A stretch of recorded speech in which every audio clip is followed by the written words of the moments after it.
Welcome to Hard Degree at Christmas Time. My name is Andrew Sumner.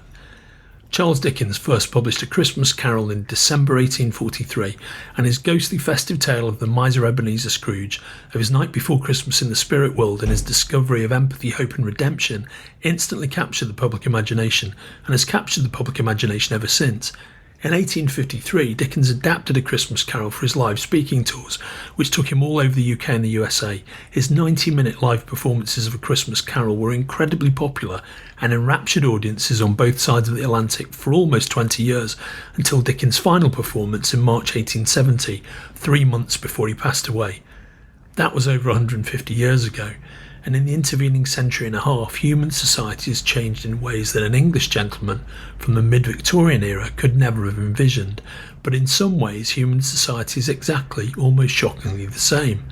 Huge inequalities in wealth and power remain, and there are still huge challenges with public health and with public education, even in the richest democracies of the world, democracies like my home country, the UK, and my adopted country, the USA.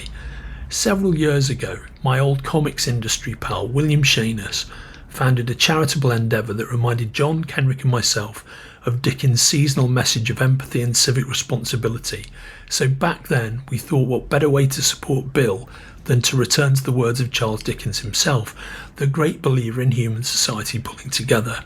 So welcome then, once again, to A Hard Degree Christmas Carol, our annual reading of Dickens' live performance version of his Yuletide classic, this year in support of Comic Books for Kids, a wonderful charity founded by Mark Weiss that does amazing works getting comic books into the hands of children in long-term hospital care on both sides of the Atlantic. Please go to the website cb4k.org, please check them out, and please do what you can to help.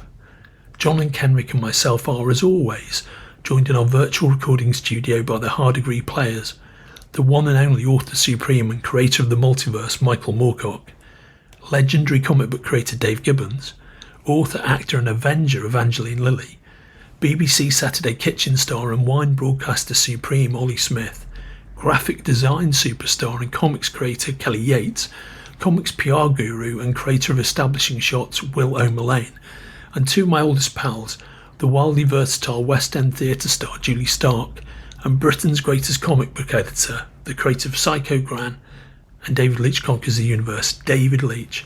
From all of us at Hard Degree, whatever faith you pursue, whatever belief system you adhere to, Happy Kwanzaa, Happy Hanukkah, Merry Christmas and Happy Holidays to each and every one of you. This year's reading is dedicated to my warm, beautiful and impeccably stylish little mama, Doreen Sumner, who truly loved the festive season and passed away after a long and happy life on Christmas Day 2022. I love you, Mum.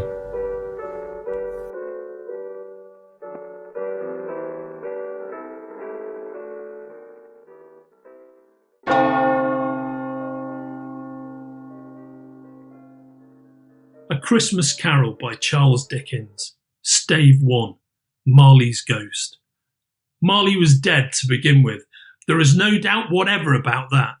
The register of his burial was signed by the clergyman, the clerk, the undertaker and the chief mourner. Scrooge signed it, and Scrooge's name was good upon change for anything he chose to put his hand to. Old Marley was as dead as a doornail. Scrooge knew he was dead. Of course he did. How could it be otherwise? Scrooge and he were partners for I don't know how many years. Scrooge was his sole executor, his sole administrator, his sole assign, his sole residuary legatee, his sole friend, his sole mourner. Scrooge never painted out old Marley's name, however. There it yet stood, years afterwards, above the warehouse door, Scrooge and Marley. The firm was known as Scrooge and Marley. Sometimes people new to the business called Scrooge, and sometimes Marley. He answered to both names. It was all the same to him. Oh, but he was a tight-fisted hand at the grindstone, was Scrooge, a squeezing, wrenching, grasping, scraping, clutching, covetous old sinner. External heat and cold had little influence on him. No warmth could warm, no cold could chill him. No wind that blew was bitterer than he. No falling snow was more intent upon its purpose, no pelting rain less open to entreaty. Foul weather didn't know where to have him. The heaviest rain and snow and hail and sleet could boast of the advantage over him in only one respect. They often came down handsomely, and Scrooge never did. Nobody ever stopped him in the street to say, with gladsome looks, "My dear Scrooge, how are you? When will you come to see me?" No beggars implored him to bestow a trifle. No children asked him what it was o'clock. No man or woman ever once in all his life inquired the way to such and such a place of Scrooge. Even the blind men's dogs appeared to know him, and when they saw him coming on, would tug their owners into doorways and up courts, and then would wag their tails as though they said, "No eye at all is better than an evil-eyed dark master." But what did Scrooge care?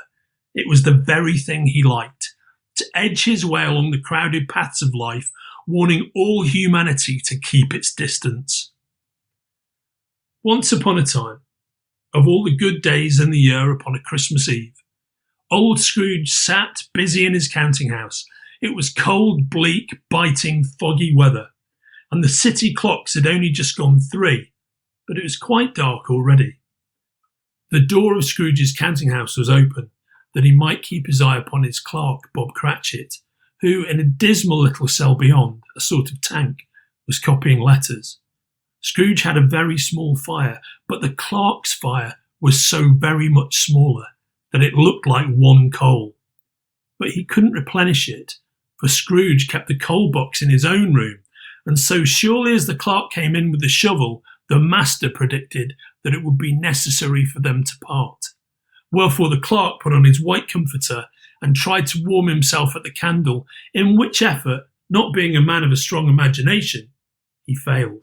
"A Merry Christmas, Uncle! God save you!" cried a cheerful voice. It was the voice of Scrooge's nephew, who came upon him so quickly that this was the first intimation Scrooge had of his approach. "Bah!" said Scrooge. "Humbug."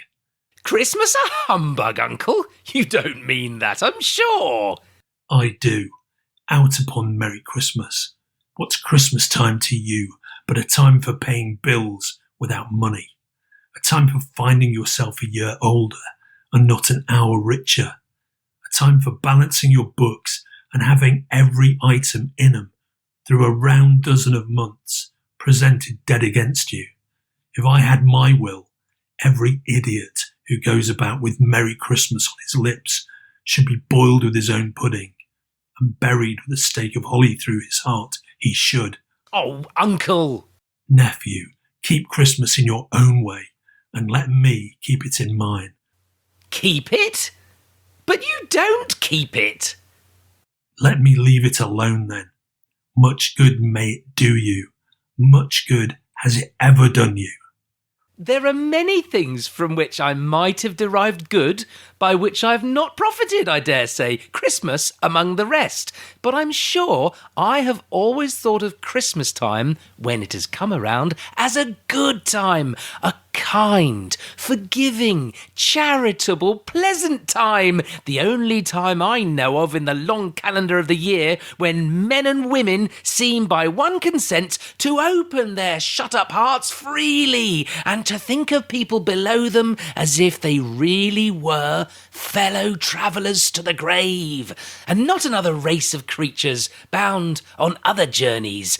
And therefore, Uncle, though it has never put a scrap of gold or silver in my pocket, I believe that it has done me good, and will do me good, and I say, God bless it." Bob Cratchit, out in his tank, involuntarily applauded. "Let me hear another sound from you, Cratchit," said Scrooge, "and you'll keep your Christmas by losing your situation. You're quite a powerful speaker, sir," he added, turning to his nephew. "I wonder you don't go into Parliament." "Don't be angry, Uncle. Come, dine with us tomorrow." Scrooge said that he would see him. Yes, indeed he did. He went the whole length of the expression and said that he would see him in that extremity first. "But why?" cried Scrooge's nephew. "Why?" "Why did you get married?" Oh, Because I fell in love.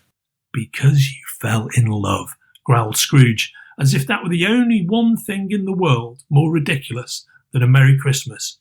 Good afternoon. Nay, Uncle, but you never came to see me before that happened. Why give it as a reason for not coming now? Good afternoon. I want nothing from you. I ask nothing of you. Why cannot we be friends? Good afternoon. Oh, I am sorry with all my heart to find you so resolute. We've never had any quarrel to which I've been a party, but I have made the trial in homage to Christmas, and I'll keep my Christmas humour to the last. So, a Merry Christmas, Uncle. Good afternoon. And a Happy New Year! Good afternoon. His nephew left the room without an angry word, notwithstanding. The clerk, in letting Scrooge's nephew out, had let two other people in. They were portly American gentlemen, pleasant to behold, and now stood with their hats off in Scrooge's office. They had books and papers in their hands and bowed to him. Scrooge and Marley's, I believe, said one of the gentlemen, referring to his list. Have I the pleasure of addressing Mr. Scrooge or Mr. Marley? Mr. Marley has been dead these 7 years. He died 7 years ago, this very night. At this festive season of the year, Mr. Scrooge, said the other gentleman, taking up a pen, it is more than usually desirable that we should make some slight provisions for the poor and destitute, who suffer greatly at the present time. Many thousands are in want of common necessaries. Hundreds of thousands are in want of common comforts, sir. Are there no prisons? Plenty of prisons, but under the impression that they scarcely furnish Christian cheer of mind or body to the unoffending multitude. A few of us are endeavoring to raise a fund to buy the poor some meat and drink and means of warmth. We chose this time because it is time, of all others, when want is keenly felt and abundance rejoices. What shall I put you down for? Nothing. You wish to be anonymous? I wish to be left alone. Since you ask me what I wish, gentlemen, that is my answer. I don't make merry myself at Christmas, and I can't afford to make idle people merry. I help to support the prisons and the workhouses. They cost enough, and those who are badly off must go there. Many can't go there. And many would rather die. If they would rather die, they had better do it, and decrease the surplus population. At length, the hour of shutting up the counting house arrived. With an ill will, Scrooge, dismounting from his stool, tacitly admitted the fact to the expectant Bob Cratchit, who instantly snuffed his candle out and put on his hat. You'll want all day tomorrow, I suppose, Cratchit. It'd be quite convenient, sir. It is not convenient, and it's not fair. If I was to stop £5 for it, you'd think yourself mightily ill-used, I'll be bound. Yes, sir. And yet you don't think me ill-used, when I pay a day's wages for no work. It's only once a year, sir. A poor excuse for picking a man's pocket every 25th of December, but I suppose you must have the whole day. Be here all the earlier next morning. Bob Cratchit promised that he would, and Scrooge walked out with a growl.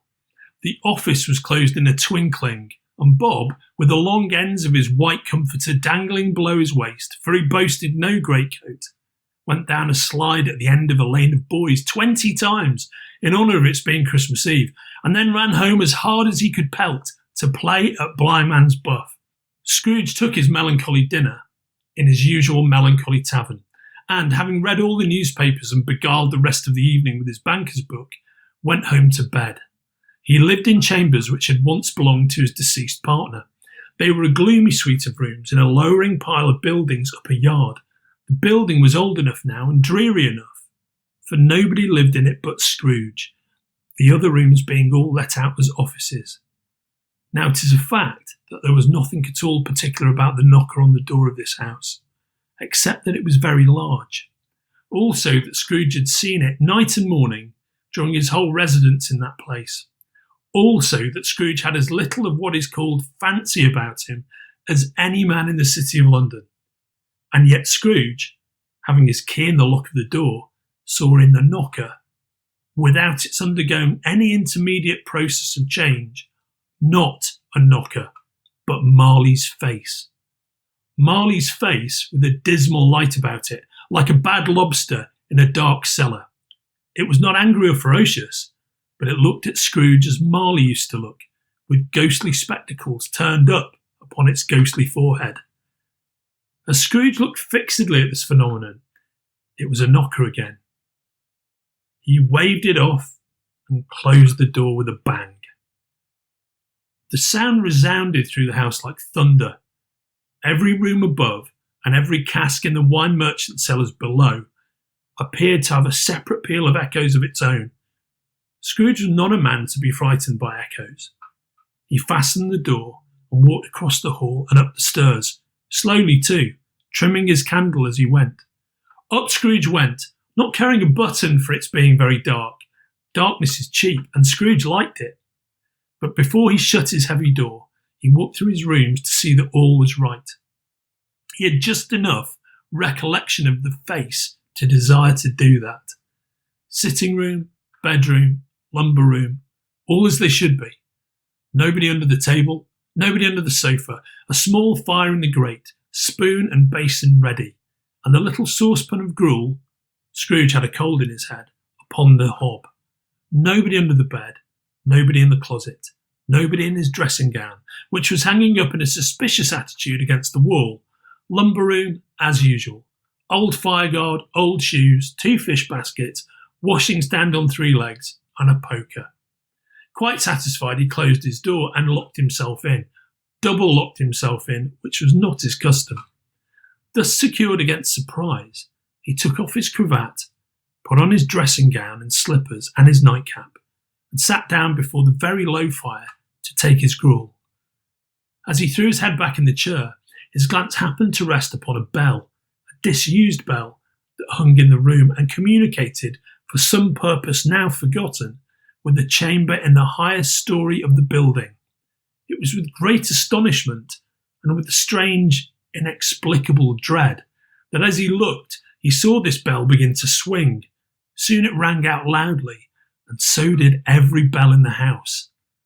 This was succeeded by a clanking noise deep down below, as if some person were dragging a heavy chain over the casks in the wine merchant's cellar. Then he heard the noise much louder on the floors below. Then coming up the stairs. Then coming straight towards his door. It came on through the heavy door, and a spectre passed into the room before its eyes, and upon its coming in, the dying flame leapt up as though it cried, "I know him, Marley's ghost." The same face, the very same. Marley in his pigtail, usual waistcoat, tights and boots. His body was transparent, so that Scrooge, observing him and looking through his waistcoat, could see the 2 buttons on his coat behind. Scrooge had often heard it said that Marley had no bowels, but he had never believed it until now. No, nor did he believe it even now, though he looked the phantom through and through, and saw it standing before him, though he felt the chilling influence of its death-cold eyes, and noticed the very texture of the folded kerchief bound about its head and chin. He was still incredulous. "How now?" said Scrooge, caustic and cold as ever. "What do you want with me?" "Much." Marley's voice, no doubt about it. "Who are you?" "Ask me who I was." "Who were you then?" "In life, I was your partner, Jacob Marley." Can you sit down?" "I can." "Do it then." Scrooge asked the question because he didn't know whether a ghost so transparent might find himself in a condition to take a chair, and felt that, in the event of its being impossible, it might involve the necessity of an embarrassing explanation. But the ghost sat down on the opposite side of the fireplace, as if he were quite used to it. "You don't believe in me." "I don't." "What evidence would you have of my reality beyond that of your senses?" "I don't know." "Why do you doubt your senses?" "Because a little thing affects them. A slight disorder of the stomach, perhaps. You may be an undigested bit of beef, a blot of mustard, a crumb of cheese, a fragment of an underdone potato. There's more of gravy than of grave about you, whatever you are. Scrooge was not much in the habit of cracking jokes, nor did he feel in his heart by any means waggish then. The truth is that he tried to be smart as a means of distracting his own attention and keeping down his horror. But how much greater was his horror when, the phantom taking off the bandage round its head as if it were too warm to wear indoors, its lower jaw dropped down upon its breast. Mercy, dreadful apparition, why do you trouble me? Why do spirits walk the earth? And why do they come to me? It is required of every man that the spirit within him should walk abroad among his fellow men and travel far and wide. And if that spirit goes not forth in life, it is condemned to do so after death. I cannot tell you all I would. A very little more is permitted to me. I cannot rest. I cannot stay. I cannot linger anywhere. My spirit never walked beyond our counting house. Mark me. In life, my spirit never roved beyond the narrow limits of our money-changing hole, and weary journeys lie before me. 7 years dead, and travelling all the time. You travel fast. On the wings of the wind. You might have got over a great quantity of ground in 7 years. Oh, blind man, not to know that ages of incessant labour by immortal creatures for this earth must pass into eternity, not to know that any Christian spirit working kindly in its little sphere, whatever it may be, will find its mortal life too short for its vast means of usefulness, not to know that no space of regret can make amends for one's life's opportunities misused. Yet I was like this man. I once was like this man. But you were always a good man of business, Jacob, faltered Scrooge, who now began to apply this to himself. Business, cried the ghost, wringing its hands again. Mankind was my business. The common welfare was my business. Charity, mercy, forbearance, benevolence were all my business. The dealings of my trade were but a drop of water in the comprehensive ocean of my business. Scrooge was very much dismayed to hear the spectre going on at this rate, and began to quake exceedingly. Hear me, my time is nearly gone. I will, but don't be hard upon me. Jacob, pray. I am here tonight to warn you that you have yet a chance and hope of escaping my fate, a chance and hope of my procuring, Ebenezer. You're always a good friend to me, thank ye. You will be haunted by 3 spirits. Is that the chance and hope you mentioned, Jacob? I think I'd rather not. Without their visits, you cannot hope to shun the path I tread. Expect the first tomorrow night when the bell tolls 1. Expect the second on the next night at the same hour. The third upon the next night when the last stroke of 12 has ceased to vibrate. Look to see me no more, and look that, for your own sake, you remember what has passed between us. It walked backward from him, and at every step it took, the window raised itself a little, so that when the apparition reached it, it was wide open. Scrooge closed the window and examined the door by which the ghost had entered. It was double locked, as he had locked it with his own hands, and the bolts were undisturbed. Scrooge tried to say humbug, but stopped at the first syllable, and being, from the emotion he had undergone, or the fatigues of the day, or his glimpse of the invisible world, or the dull conversation of the ghost, or the lateness of the hour, much in need of repose, he went straight to bed, without undressing, and fell asleep on the instant.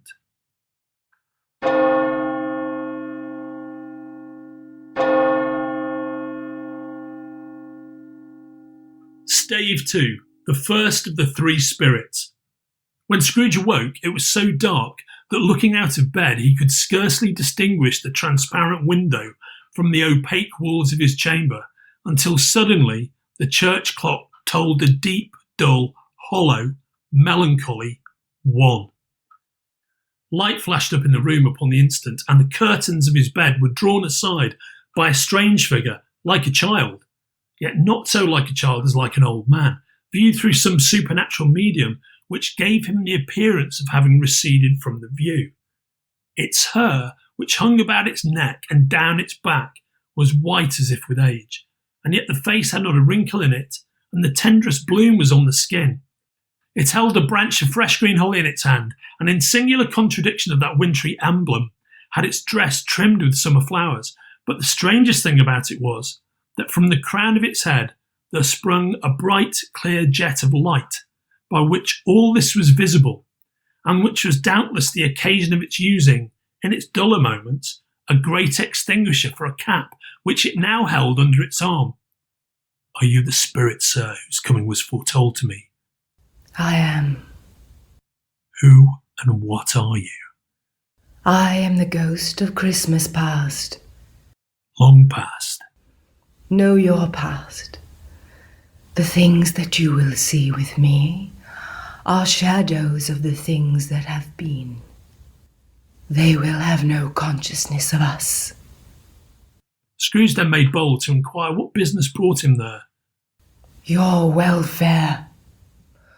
Rise and walk with me. It would have been in vain for Scrooge to plead that the weather and the hour were not adapted to pedestrian purposes, that bed was warm, and the thermometer a long way below freezing, that he was clad but lightly in his slippers, dressing gown, and nightcap, and that he had a cold upon him at that time. The grasp, though gentle as a woman's hand, was not to be resisted. He rose, but finding that the spirit made towards the window, clasped its robe in supplication. I am a mortal, and liable to fall. Bear but a touch of my hand there, said the spirit, laying it upon his heart. and you shall be upheld in more than this. As the words were spoken, they passed through the wall and stood in the busy thoroughfares of a city. It was made plain enough by the dressing of the shops that here, too, it was Christmas time. The ghost stopped at a certain warehouse door and asked Scrooge if he knew it. Know it?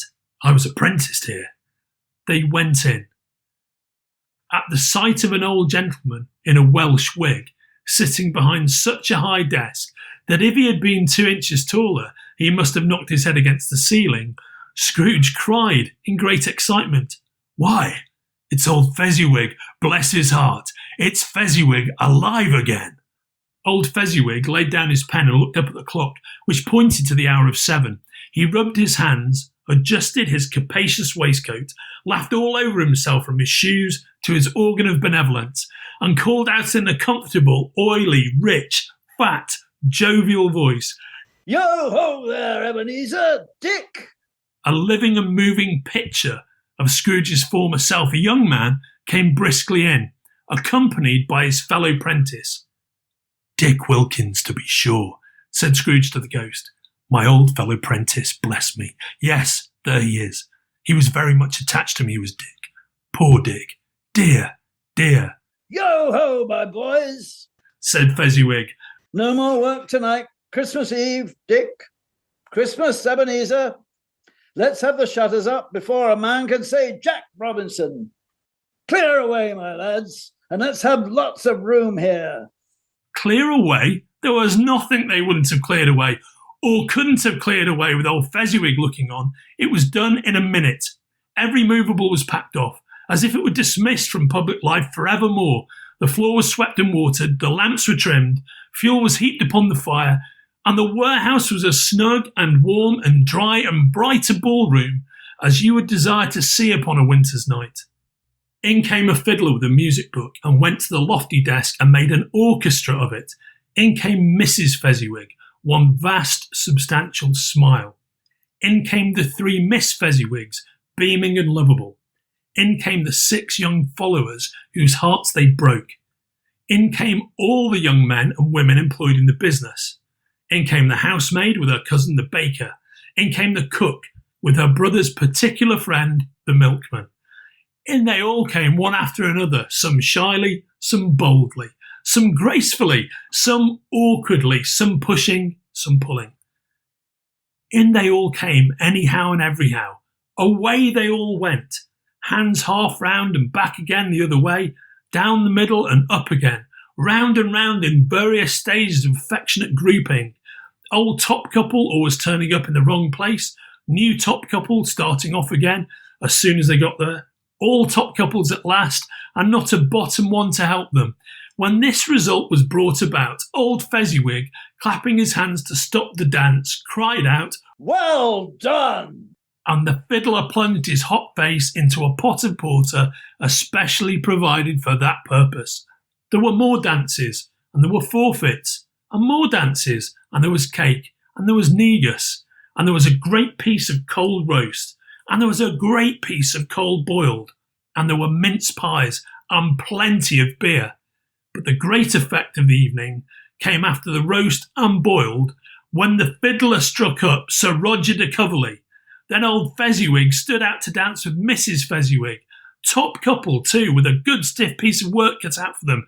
3 or 4 and 20 pair of partners. People who are not to be trifled with. People who would dance. But if there had been twice as many, 4 times, old Fezziwig would have been a match for them, and so would Mrs. Fezziwig.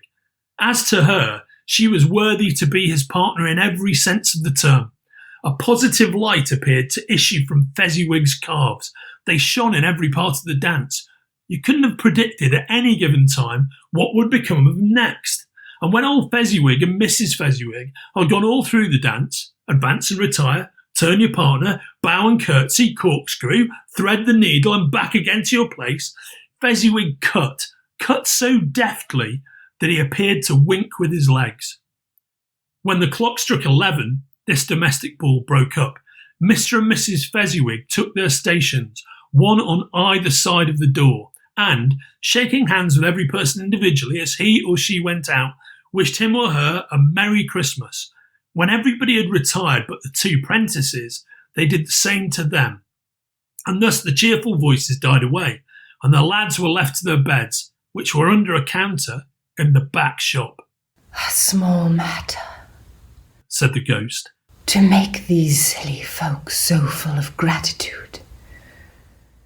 He has spent but a few pounds of your mortal money, 3 or 4 perhaps. Is that so much that he deserves this praise? It isn't that, said Scrooge, heated by the remark, and speaking unconsciously like his former, not his latter self. It isn't that, Spirit. He has the power to render us happy or unhappy, to make our service light or burdensome, a pleasure or a toil. Say that his power lies in words and looks, in things so slight and insignificant that it is impossible to add and count them up. What then? The happiness he gives is quite as great as if it cost a fortune. He felt the Spirit's glance and stopped. What is the matter? Nothing particular. Something, I think. No. I should like to be able to say a word or 2 to my clerk just now. That's all. My time grows short, observed the Spirit. Quick! This was not addressed to Scrooge or to anyone whom he could see, but it produced an immediate effect, for again he saw himself. He was older now, a man in the prime of life. He was not alone, but sat by the side of a fair young girl in a black dress, in whose eyes there were tears. It matters little. She said softly to Scrooge's former self. To you, very little. Another idol has displaced me. And if it can comfort you in time to come, as I would have tried to do, I have no just cause to grieve. What idol has displaced you? A golden one. You fear the world too much. I have seen your nobler aspirations fall off one by one, until the master passion, gain, engrosses you. Have I not? What then? Even if I've grown so much wiser, what then? I'm not changed towards you. Have I ever sought release from our engagement? In words, no. Never. In what then?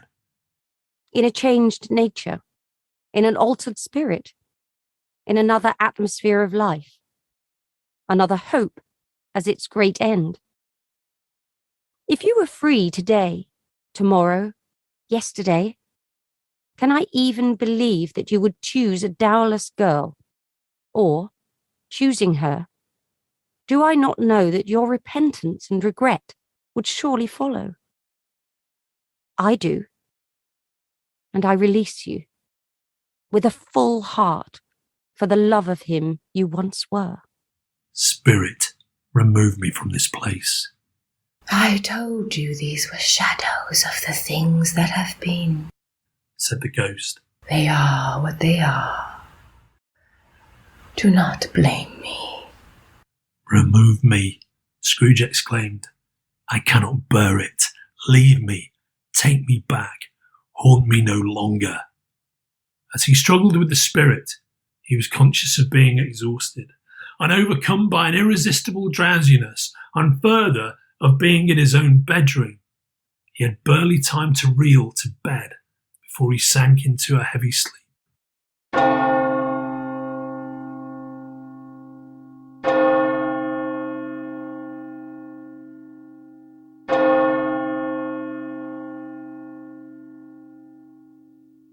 Stave 3, the second of the three spirits. Scrooge awoke in his bedroom, there was no doubt about that, but it and his own adjoining sitting room, into which he shuffled in his slippers, attracted by a great light there, had undergone a surprising transformation. The walls and ceiling were so hung with living green that it looked a perfect grove. The leaves of holly, mistletoe and ivy reflected back the light as if many little mirrors had been scattered there, and such a mighty blaze went roaring up the chimney as that petrifaction of a hearth had never known in Scrooge's time, or Marley's, or for many and many a winter season gone.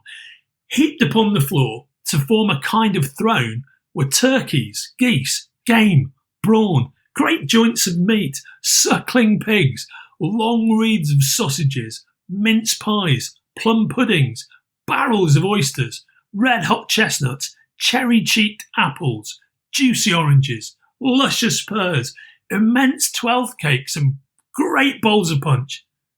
In easy state upon this couch there sat a giant, glorious to see, who bore a glowing torch, in shape not unlike Plenty's horn, and he raised it high to shed its light on Scrooge as he came peeping around the door. Come in, and know me better, man. I am the ghost of Christmas present. Look upon me. You have never seen the like of me before. Never. Have never walked forth with the younger members of my family, meaning, for I am very young, my elder brothers born in these late years? Pursued the phantom. I don't think I have. I'm afraid I have not. Have you had many brothers, Spirit? More than 1,800. A tremendous family to provide for. Spirit, conduct me where you will. I went forth last night on compulsion, and I learnt a lesson which is working now. Tonight, if you have aught to teach me, let me profit by it. Touch my robe. Scrooge did as he was told and held it fast. The room and its contents all vanished instantly, and they stood in the city streets upon a snowy Christmas morning. Scrooge and the ghost passed on, invisible, straight to Scrooge's clerks, and on the threshold of the door the spirit smiled and stopped to bless Bob Cratchit's dwelling with the sprinklings of his torch. Think of that! Bob had but 15 bob a week himself. He pocketed on Saturdays but 15 copies of his Christian name. And yet the ghost of Christmas present blessed his four-roomed house. Then up rose Mrs. Cratchit, Cratchit's wife, dressed out but poorly in a twice-turned gown, brave in ribbons, which are cheap and make a goodly show for sixpence, and she laid the cloth, assisted by Belinda Cratchit, second of her daughters, also brave in ribbons, while Master Peter Cratchit plunged a fork into the saucepan of potatoes, and getting the corners of his monstrous shirt collar, Bob's private property conferred upon his son and heir in honour of the day, into his mouth, rejoiced to find himself so gallantly attired, and yearned to show his linen in the fashionable park. And now two smaller Cratchits, boy and girl, came tearing in, screaming that outside the baker's they had smelt the goose and known it for their own, and, basking in luxurious thoughts of sage and onion, these young Cratchits danced about the table and exalted Master Peter Cratchit to the skies, while he, not proud, although his collars nearly choked him, blew the fire until the slow potatoes, bubbling up, knocked loudly at the saucepan lid to be let out and peeled. "What has ever got your precious father, then?" said Mrs. Cratchit, "and your brother, Tiny Tim, and Martha warn't as late last Christmas Day by half an hour. "Here's Martha, mother," said a girl, appearing as she spoke. "Here's Martha, mother," cried the two young Cratchits. "Hurrah! There's such a goose, Martha." "Why, bless your heart alive, my dear, how late you are," said Mrs. Cratchit, kissing her a dozen times and taking off her shawl and bonnet for her. "We had a deal of work to finish up last night," replied the girl, "and had to clear away this morning, mother." "Well, never mind so long as you are come," said Mrs. Cratchit. "Sit ye down before the fire, my dear, and have a warm, Lord bless ye." "No, no, there's father coming," cried the two young Cratchits, who were everywhere at once. "Hide, Martha, hide!" So Martha hid herself, and in came little Bob, the father, with at least 3 feet of comforter, exclusive of the fringe, hanging down before him, and his threadbare clothes darned up and brushed to look seasonable, and Tiny Tim upon his shoulder. Alas for Tiny Tim, he bore a little crutch, and had his limbs supported by an iron frame. "Why, where's our Martha?" cried Bob Cratchit, looking round. "Not coming," said Mrs. Cratchit. "Not coming?" said Bob, with a sudden declension in his high spirits, for he had been Tim's blood horse all the way from church, and had come home rampant. "Not coming upon Christmas Day?" Martha didn't like to see him disappointed, even if it were only in joke, so she came out prematurely from behind the closet door and ran into his arms while the two young Cratchits hustled Tiny Tim and bore him off to the wash-house that he might hear the pudding singing in the copper. "And how did little Tim behave?" said Mrs. Cratchit, when she had rallied Bob on his credulity, and Bob had hugged his daughter to his heart's content. "As good as gold," said Bob, "and better. Somehow he gets thoughtful, sitting by himself so much, and he thinks the strangest things you ever heard. He told me, coming home, that he hoped that the people saw him in the church because he was a cripple, and it might be pleasant to them to remember, upon Christmas Day, who made lame beggars walk and blind men see." Bob's voice was tremulous when he told them this, and trembled more when he said that Tiny Tim was growing strong and hearty. His active little crutch was heard upon the floor, and back came Tiny Tim before another word was spoken, escorted by his brother and sister to his stool beside the fire, and while Bob, turning up his cuffs, as if, poor fellow, they were capable of being made more shabby, compounded some hot mixture in a jug with gin and lemons, and stirred it round and round and put it on the hob to simmer, Master Peter and the two ubiquitous young Cratchits went to fetch the goose, with which they soon returned in high procession. Mrs. Cratchit made the gravy ready beforehand in a little saucepan, hissing hot. Master Peter mashed the potatoes with incredible vigour.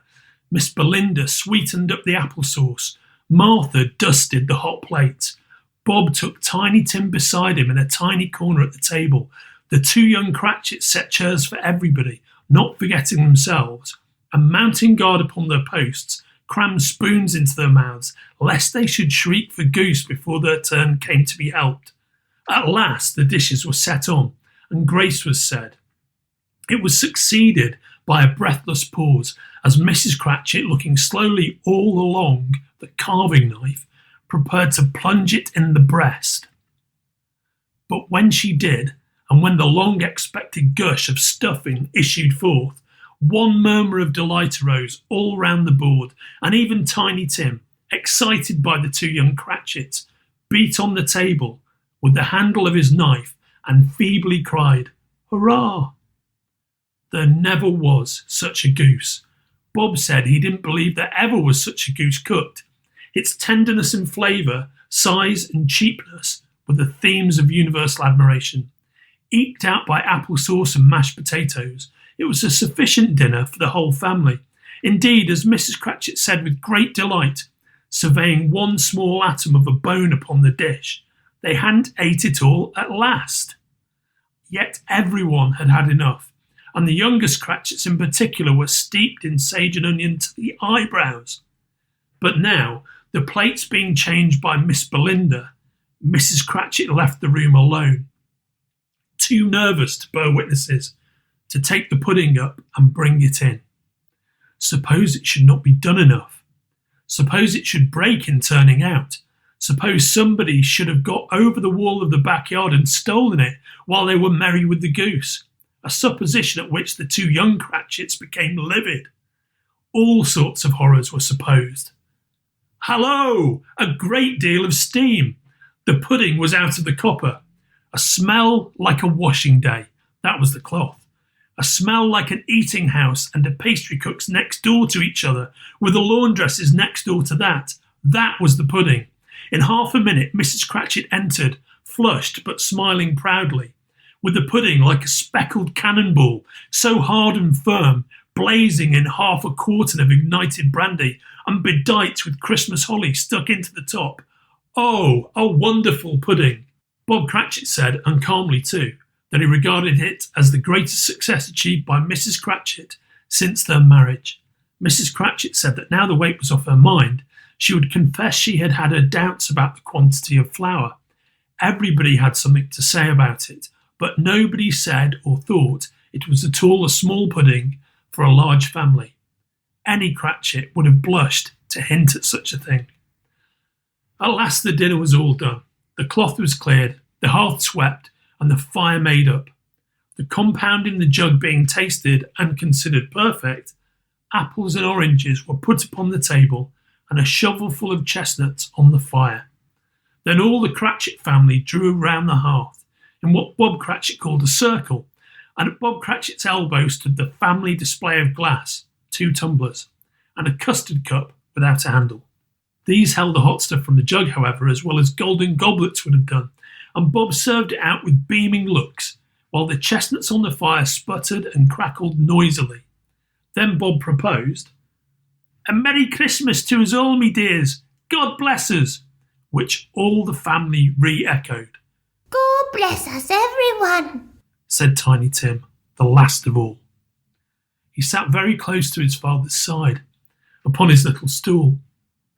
Bob held his withered little hand in his, as if he loved the child and wished to keep him by his side, and dreaded that he might be taken from him. Scrooge raised his head speedily on hearing his own name. "Mr. Scrooge," said Bob. "I'll give you Mr. Scrooge, the founder of the feast." "The founder of the feast, indeed," cried Mrs. Cratchit, reddening. "I wish I had him here. I'll give him a piece of my mind to feast upon, and I hope he'd have a good appetite for it." "Me dear," said Bob, "the children, Christmas Day." "It should be Christmas Day, I'm sure," said she, "on which one drinks the health of such an odious, stingy, odd, unfeeling man as Mr. Scrooge. You know he is, Robert. Nobody knows it better than you do, poor fellow." "Me dear," was Bob's mild answer, "Christmas Day." "I'll drink his health for your sake and the day's," said Mrs. Cratchit. "Not for his. Long life to him, a Merry Christmas and a Happy New Year. He'll be very merry and very happy, I have no doubt." The children drank the toast after her. It was the first of their proceedings which had no heartiness in it. Tiny Tim drank it last of all, but he didn't care twopence for it. Scrooge was the ogre of the family.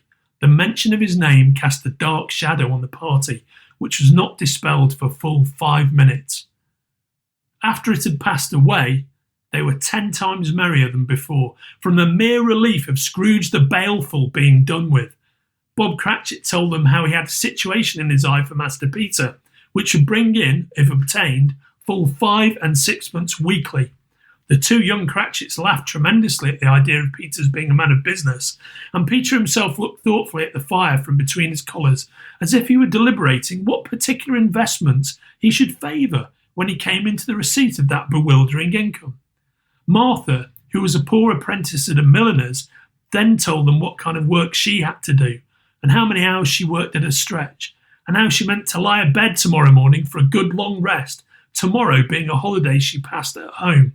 Also how she had seen a countess and a lord some days before, and how the lord was much about as tall as Peter, at which Peter pulled up his collars so high that you couldn't have seen his head if you had been there. All this time the chestnuts and the jug went round and by they had a song about a lost child travelling in the snow from Tiny Tim, who had a plaintive little voice and sang it very well indeed. There was nothing of high mark in this. They were not a handsome family. They were not well dressed. Their shoes were far from being waterproof. Their clothes were scanty. And Peter might have known, and very likely did, the inside of a pawnbroker's. But they were happy, grateful, pleased with one another, and contented with the time. And when they faded, and looked happier yet in the bright sprinklings of the Spirit's torch at parting, Scrooge had his eye upon them, and especially on Tiny Tim, until the last. It was a great surprise to Scrooge as this scene vanished, to hear a hearty laugh. It was a much greater surprise to Scrooge to recognise it as his own nephew's, and to find himself in a bright, dry, gleaming room, with the Spirit standing smiling by his side and looking at that same nephew. It is a fair, even-handed, noble adjustment of things, that while there is infection, disease and sorrow, there is nothing in the world so irresistibly contagious as laughter and good humour. When Scrooge's nephew laughed, Scrooge's niece by marriage laughed as heartily as he, and their assembled friends, being not a bit behindhand, laughed out lustily. He said that Christmas was a humbug, as I live, cried Scrooge's nephew. He believed it too. More shame for him, Fred, said Scrooge's niece indignantly. Bless those women. They never do anything by halves. They are always in earnest.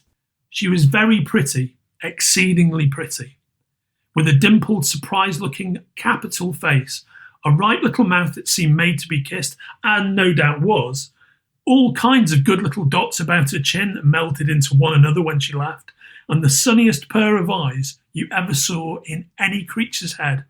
Altogether she was what you would have called provoking, but satisfactory too. Oh, perfectly satisfactory. He's a comical old fellow, said Scrooge's nephew. That's the truth, and not so pleasant as he might be. However, his offences carry their own punishment, and I have nothing to say against him. Who suffers by his ill whims? Himself, always.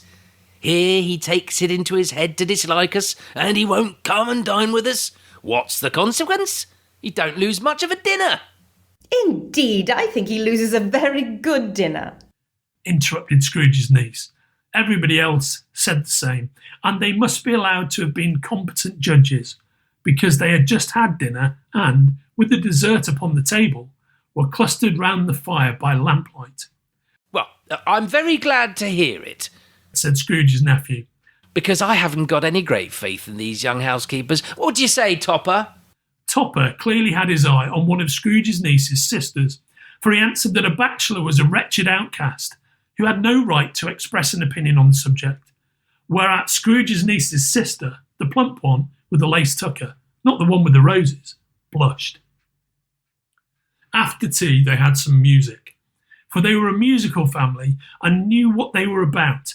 When they sung a glee or catch, I can assure you, especially Topper, who could growl away in the bass like a good one and never swell the large veins in his forehead or get red in the face over it.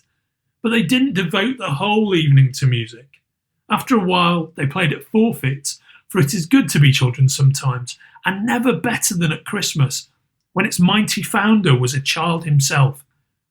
There was first a game at Blind Man's Buff, though, and I no more believe Topper was really blinded than I believe he had eyes in his boot, because the way in which he went after that plump sister and the lace tucker was an outrage on the credulity of human nature, knocking down the fire irons, tumbling over the chairs, bumping up against the piano, smothering himself among the curtains. Wherever she went, there went he. He always knew where the plump sister was. He wouldn't catch anybody else.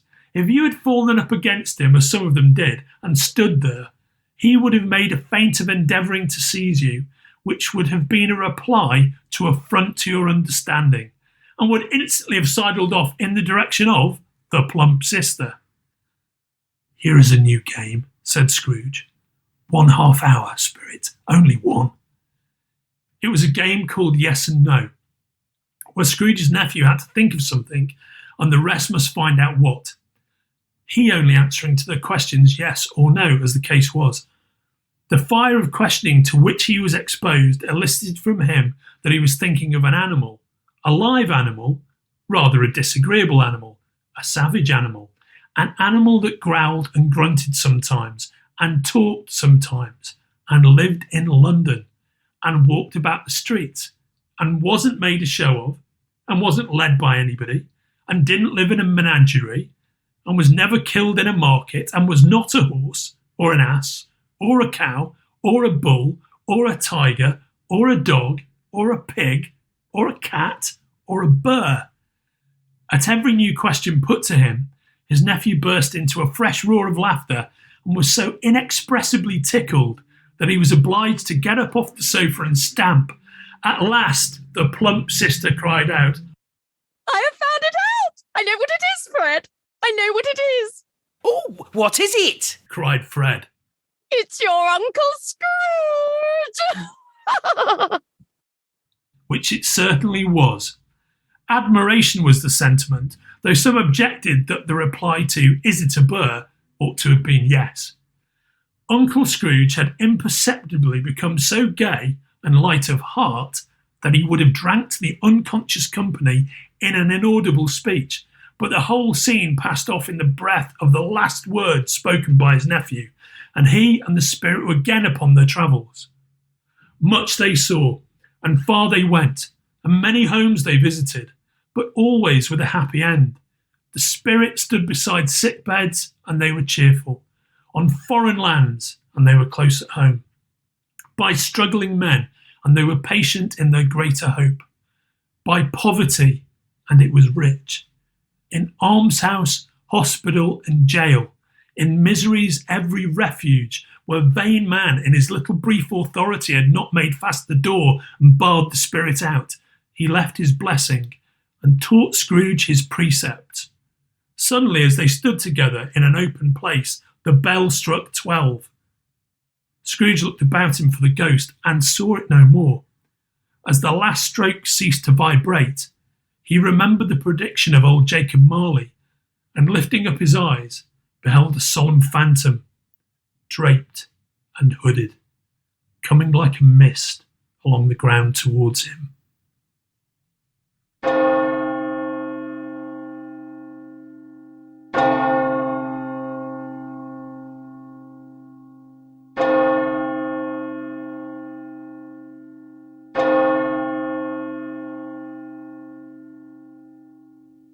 Stave 4, the last of the spirit.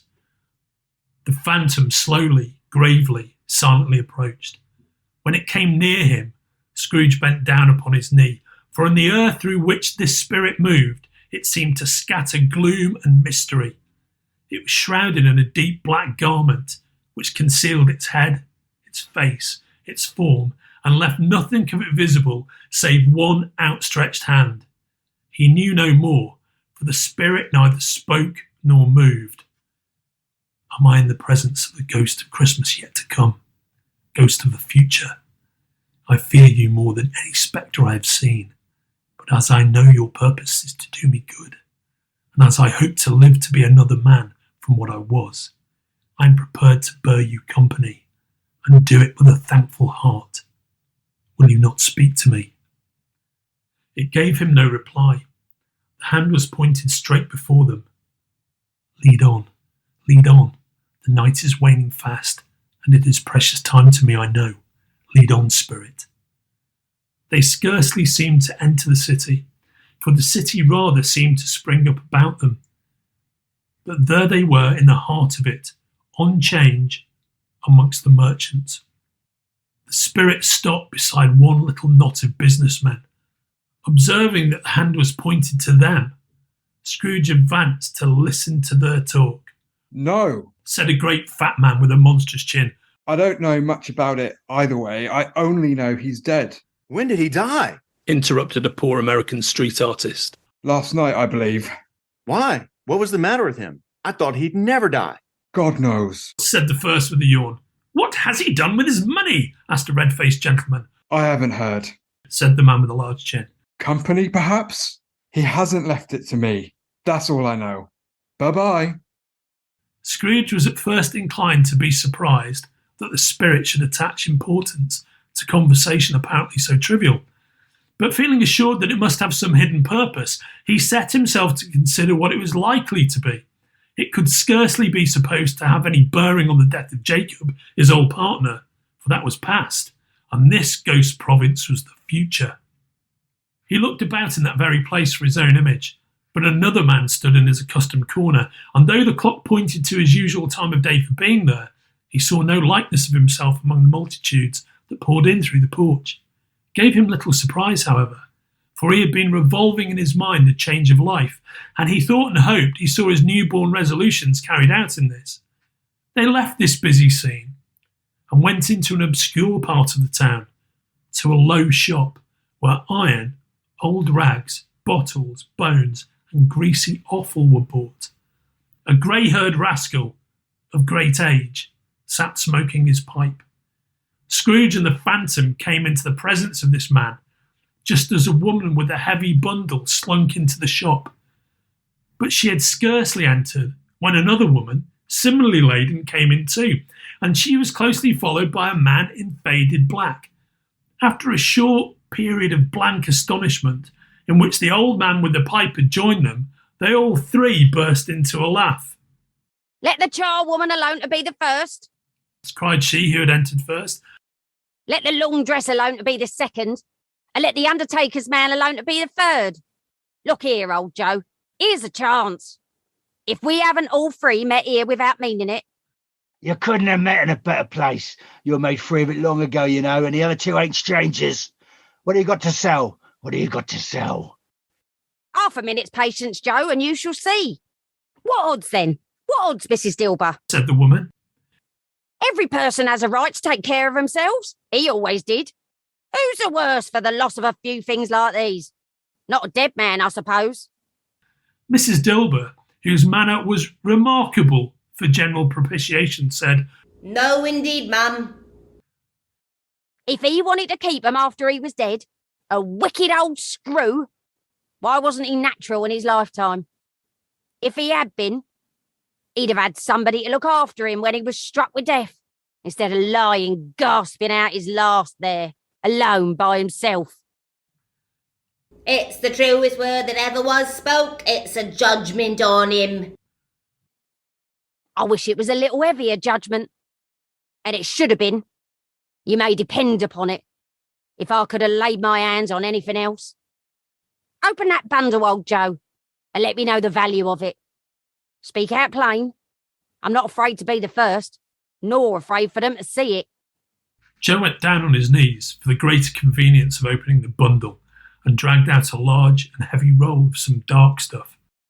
Yeah, what do you call this? Bed curtains? Oh, bed curtains. Don't drop that all upon the blankets now. His blankets? Whose else's, do you think? He isn't likely to take cold without 'em, I dare say. Ah, you may look through that shirt till your eyes ache, but you won't find an hole in it, nor a threadbare place. It's the best he had, and a fine one too. They'd have wasted it by dressing him up in it if it hadn't been for me. Scrooge listened to this dialogue in horror. Spirit, I see. The case of this unhappy man might be my own. My life tends that way now. Merciful heaven, what is this? The scene had changed, and now he almost touched a bare, uncurtained bed. A pale light, rising in the outer air, fell straight upon this bed, and on it, unwatched, unwept, uncared for, was the body of this plundered, unknown man. Spirit, let me see some tenderness connected with the death, or this dark chamber spirit will be forever present to me. The ghost conducted him to poor Bob Cratchit's house, the dwelling he had visited before, and found the mother and the children seated round the fire. Quiet, very quiet. The noisy little Cratchits were as still as statues in one corner, and sat looking up at Peter, who had a book before him. The mother and her daughters were engaged in needlework, but surely they were very quiet. And he took a child and set him in the midst of them. Where had Scrooge heard those words? He had not dreamed them. The boy must have read them out, as he and the spirit crossed the threshold. Why did he not go on? The mother laid her work upon the table and put her hand up to her face. The colour hurts my eyes, she said. The colour? Ah, poor Tiny Tim. They're better now again. It makes them weep by candlelight. I wouldn't show weak eyes to your father when he comes home for the world. It must be near his time. Past it rather, said Peter, shutting up his book. But I think he's walked a little slower than he used these last few evenings, Mother. I've known him walk with Tiny Tim upon his shoulder very fast indeed. And so have I, cried Peter. Often. So have I, cried another. So had all. But he was very light to carry, and his father loved him so that it was no trouble. And here is your father at the door. She hurried out to meet him, and little Bob and his comforter, he had need of it, poor fellow, came in. His tea was ready for him on the hob, and they all tried who should help him to it most. Then the two young Cratchits got up on his knees and laid, each child, a little cheek against his face, as if they said, "Don't mind it, father, don't be grieved." Bob was very cheerful with them, and spoke very pleasantly to all the family. He looked at the work upon the table and praised the industry and speed of Mrs. Cratchit and the girls. They would be done long before Sunday, he said. "Sunday? You went today then, Robert?" "Yes, me dear," returned Bob. "I wish you could have gone. Would have done you good to see how green a place it is. But you'll see it often. I promised him that I would work there on a Sunday. My little child. My little child." He broke down all at once. He couldn't help it. If he could have helped it, he and his child would have been farther apart, perhaps, than they were. "Spectre," said Scrooge. "Something informs me that our parting moment is at hand. I know it, but I know not how. Tell me what man that was, with the covered face, whom we saw lying dead." The ghost of Christmas yet to come conveyed him to a dismal, wretched, ruinous churchyard. The spirit stood among the graves and pointed down to one. "Before I draw nearer to that stone to which you point, answer me one question. Are these the shadow of the things that will be, or are they shadows of the things that may be only?" Still the ghost pointed downward to the grave by which it stood. "Men's courses will foreshadow certain ends to which, if persevered in, they must lead. But if the courses be departed from, the ends will change. Say it is thus, what you show me." The spirit was as movable as ever. Scrooge crept towards it, trembling as he went, and following the finger read upon the stone of the neglected grave his own name, Ebenezer Scrooge. "Am I that man who lay upon the bed? No, spirit, oh no, no, spirit, hear me. I am not the man I was. I will not be the man I must have been but for this intercourse. Why show me this, if I am past all hope? Assure me that I may yet change these shadows you have shown me, by an altered life." For the first time, the kind hand faltered. "I will honour Christmas in my heart and try to keep it all the year. I will live in the past, the present, and the future. The spirits of all three shall strive within me. I will not shut out the lessons that they teach. Oh, tell me I may sponge away the writing on this stone." Holding up his hands in one last prayer to have his fate reversed, he saw an alteration in the phantom's hood and dress. It shrunk, collapsed, and dwindled down into a bedpost. Yes, and the bedpost was his own. The bed was his own. The room was his own. Best and happiest of all, the time before him was his own, to make amends in. He was checked in his transports by the churches ringing out the lustiest peals he had ever heard. Running to the window, he opened it and put out his head. No fog, no mist, no night. Clear, bright, stirring, golden day. "What's today?" cried Scrooge, calling downward to a boy in Sunday clothes, who perhaps had loitered in to look about him. Eh? "What's today, my fine fellow?" Today? Why, Christmas Day! "It's Christmas Day. I haven't missed it. Hello, my fine fellow." Hello. "Do you know the poulterers in the next street but one, at the corner?" I should hope I did. "An intelligent boy, a remarkable boy. Do you know whether they've sold the prize turkey that was hanging up there? Not the little prize turkey, the big one." What? The one as big as me? What a delightful boy. It's a pleasure to talk to him. Yes, my buck. It's hanging there now. Is it? Go and buy it, Walker! exclaimed the boy. No, I'm in earnest. Go and buy it and tell him to bring it here, that I may give them the direction where to take it. Come back with the man, and I'll give you a shilling. Come back with him in less than 5 minutes, and I'll give you half a crown. The boy was off like a shot. I'll send it to Bob Cratchit's. He shan't know who sends it. It's twice the size of Tiny Tim.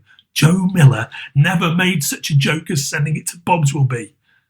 The hand in which he wrote the address was not a steady one, but write it he did somehow, and went downstairs to open the street door, ready for the coming of the poulterer's man. It was a turkey. He never could have stood upon his legs, that bird. He would have snapped them off short in a minute like sticks of sealing wax. Scrooge dressed himself all in his best, and at last got out into the streets.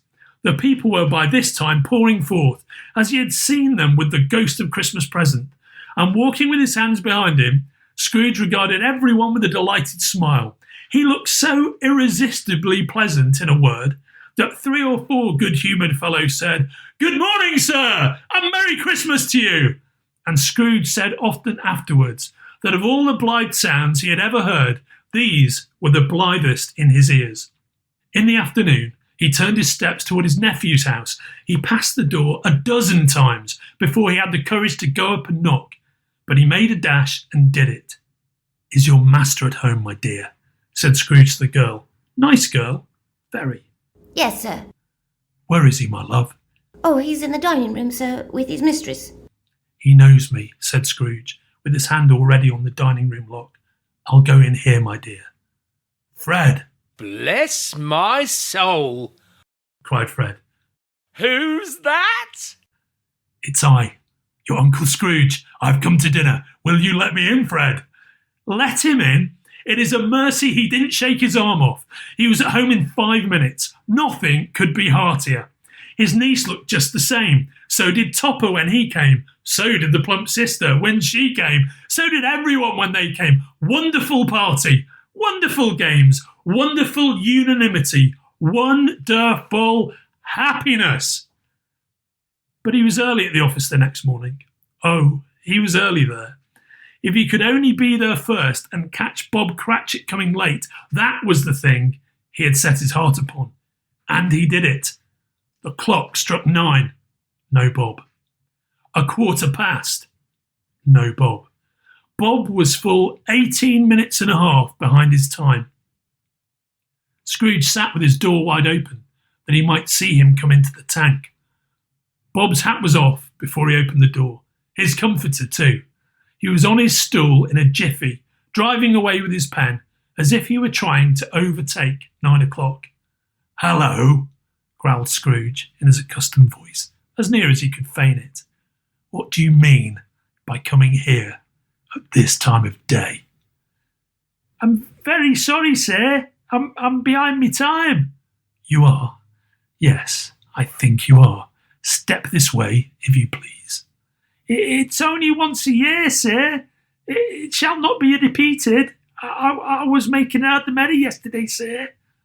"Now I'll tell you what, my friend. I'm not going to stand this sort of thing any longer. And therefore," Scrooge continued, leaping from his stool and giving Bob such a dig in the waistcoat that he staggered back into the tank again, "and therefore I'm about to raise your salary." Bob trembled and got a little nearer to the ruler. "A Merry Christmas, Bob," said Scrooge, with an earnestness that could not be mistaken, as he clapped him on the back. "A Merry Christmas, Bob, my good fellow, than I've given you for many a year.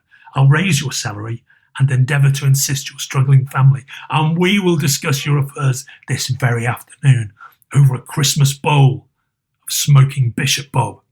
Make up the fires and buy a second coal scuttle before you dot another I, Bob Cratchit." Scrooge was better than his word. He did it all and infinitely more. And to Tiny Tim, who did not die, he was a second father. He became as good a friend, as good a master, and as good a man as the good old city knew, or any other good old city, town, or borough in the good old world. Some people laughed to see the alteration in him, but his own heart laughed, and that was quite enough for him. Scrooge had no further intercourse with spirits, but lived in that respect upon the total abstinence principle ever afterwards. And it was always said of him that he knew how to keep Christmas well, if any man alive possessed the knowledge. May that be truly said of us, and all of us. And so, as Tiny Tim observed, God bless us, every one.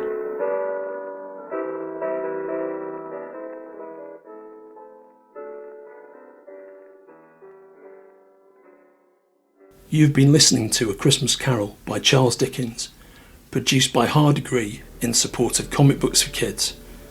This reading was edited by Kenrick Regan and produced by Kenrick, John Horsley and myself.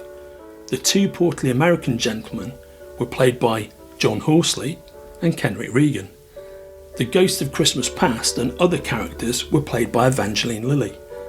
Jacob Marley and the Ghost of Christmas Present were played by Dave Gibbons. Olly Smith played Scrooge's nephew Fred. David Leach played Old Joe. Willow Mullane played the great fat man with a monstrous chin. Kelly Yates played the poor American street artist. Julie Stark played a variety of characters, including Scrooge's lost love Belle. And Michael Moorcock, of course, played Old Fezziwig.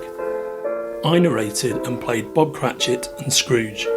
My name is Andrew Sumner. Please check out Comic Books for Kids at cb4k.org.